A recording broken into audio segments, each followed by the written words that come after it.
gentlemen, good day. Okay? Now, magbibigay na naman tayo ng bagong kalaman sa ating mga students. Focus muna tayo sa proving trigonometric identity, mga guys, kasi alam ko na marami talagang nahihirapan dito sa pag-prove ng mga trigonometric identities. Kagaya na sinasabi ni Edward Thorndike sa kanyang Law of Learning, Principles of Learning, Law of Exercise. Dapat mag-solve, mag-practice tayo ng mag-practice para mas lalo nating maintindihan yung ating pinag-aaralan. Okay? Pwede bang makisaw yun, Sir Javi, guys? Kapag makita mong video na ito, pakishare, guys, para marami tayong matulungan. Okay? Now, simulan na natin. We need to prove that, palaging nagpo-prove tayo kung sino yung mali, yung babae ba o lalaki, Sir Javi. Pero wala tayong magawa. Ang babae ay laging tama. Hindi na natin yan kailangan i-prove kasi they are always right. Char lang, mga bashers. Now, yung left-hand side natin dito, okay? Yung left-hand side natin, napakahirap na ito tingnan, Sir Javi, Tan x plus cotangent x, then times sin x plus cosine x. Equal daw yan sa ating right-hand side. Okay? Tingnan natin. Diba? I-apply natin dito, Sir Javi, yung working backward technique. Okay? Tingnan natin. Yung working backward technique, Sir Javi. Okay. Now, diba dito, i-try natin yan. Okay? Second x plus 1 over sin x. Diba? Reciprocal identity ng cosecant is 1 over sin x. Cosecant x, 1 over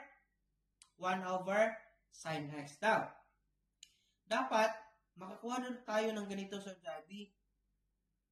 So, pwede din yan, secant x sin x plus 1 over sin x. Pwede din yan kapag ipatuloy natin yan pag-simplify. And many more, bottom to top. Tingnan natin, Sir Javi, left-hand side.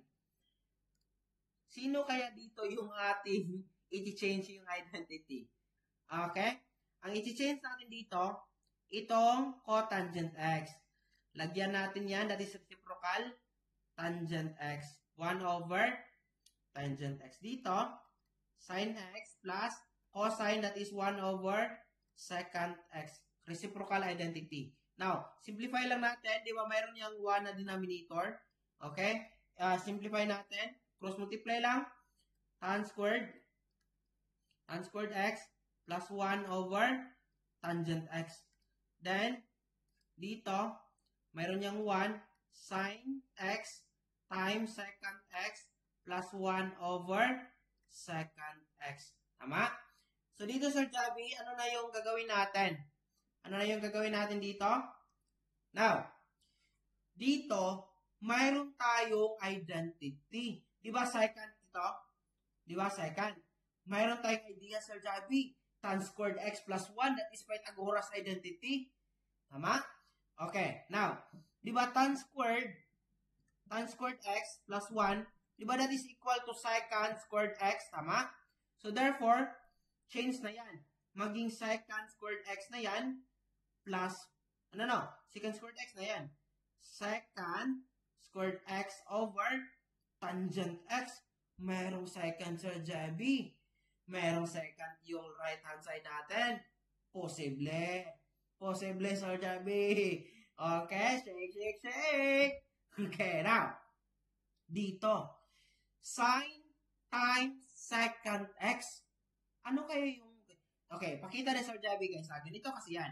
Diba ito yung super hexagon. Dapat alam nyo talaga ito. Napakadali lang nito, Sir Javi. Okay, follow lang nyo ito. Cotangent x, then cosecant x, secant x. Mayroong 1 sa gitna. Tama? Now, dito. Diba kanina, mayroon tayong sin times secant x. Sin times secant x. Diba, ano yung gitna nila? Diba tangent x? The product of two trigonometric ratio, ang sagot is the trigonometric ratio between them. Yung nasa gitna, between. Tama? Kahit pa i-prove natin yan. That is tangent. Okay? O, secant x. Diba? Sin x Ang secant x, that is 1 over cosine. So, sin x over cosine, diba that is tangent x? Oh. Yan yung tatandaan. Trigonometric identities lang yan na sa upper hexagon. Okay? Now, that is equal to tangent x. Ito, sin x times secant x. That is tangent x plus 1 over secant x. Now, di ba mayroon tayong tangent x and secant x? Tingnan natin kung anong sagot. Kapag i-multiply natin si tangent x ng secant x. So, hindi pwede. So, hindi pwede yan. Kasi walang identity. Now, ang gagawin natin, i-multiply natin numerator to numerator, denominator to denominator. Pero, kailangan natin itong kunin. Tama? Secant x plus 1 over sin x. Now, tingnan natin. Malapit na ito, Di ba ito? Oh. Okay. Pakita lang na Sir Javi. Di ba? Secant squared x. O, erase na natin ito. Mag-follow lang kayo dito kay Sir Javi, guys. Maraming technique dito. Okay? Ito yung topic namin sa grade 12 and 11 this school year.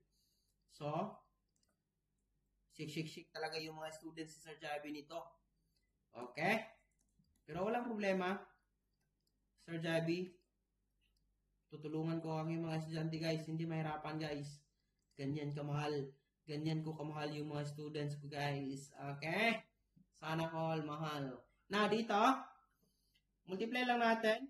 Secant squared x tangent x plus secant squared x. Tama? So, ano yung secant? Di ba? Tama? Okay. Now, dito, ang gagawin lang natin is, tama na ba ito? Ano naman sa, okay? Okay. Okay. So, dito, tangent secant squared x. Tama? Now, dito, ano yung gagawin natin dito?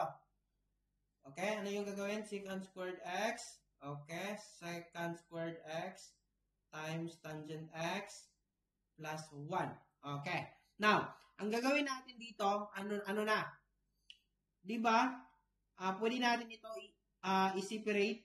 Bakit may raised squared? Secant x naman lang yan. Okay? Now, tingnan natin.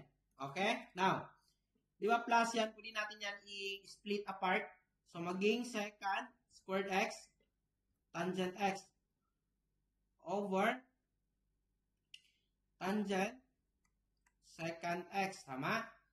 So, cancel out plus secant squared x over tangent x secant x.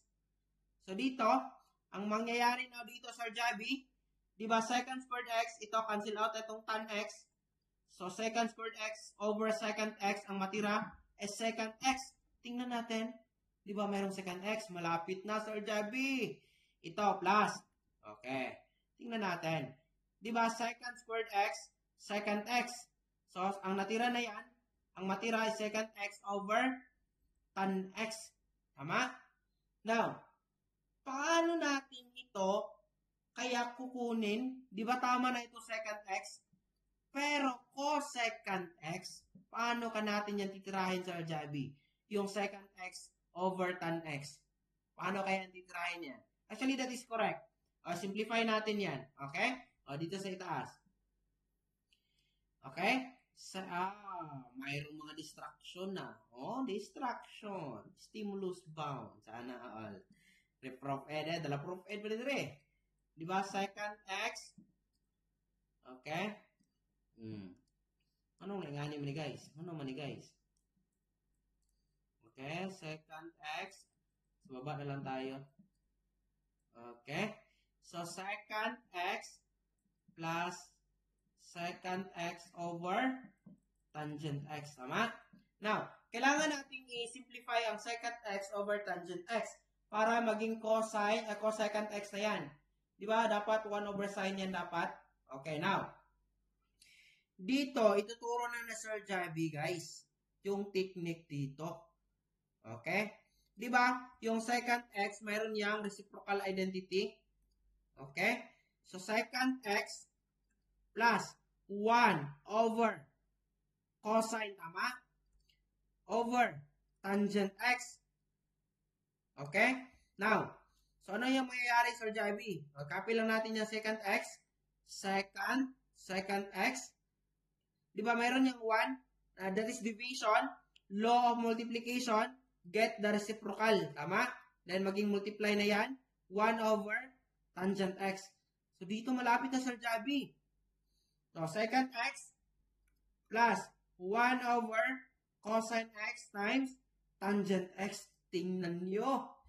Cosine x, tangent x. Di ba that is sine? Tama? Now, tingnan natin. Di ba? Wala na kasi. Okay, magbigay tayo ng slides. Another slide.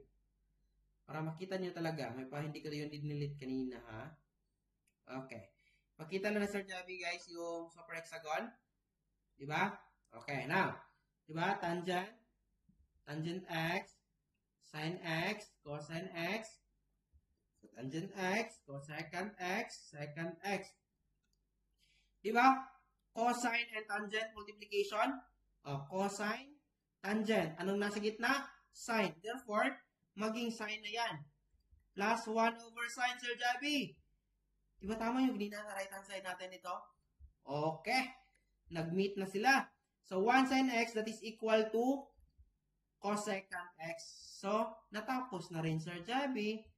Nakuha natin, na-prove natin na yung left hand side natin is equal to the right hand side. Secant x plus cosecant x. Okay. Try lang natin.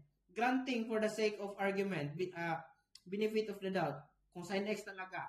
Diba? Cosine x, tangent x. Diba yung cosine x that is equal to sine over cosine. Cosine identity. So, cancel na yan. So, natira, sin x. Yan yung technique, dahil pag-aralan nyo itong super hexagon, guys. Napakalaking tulong nito, guys.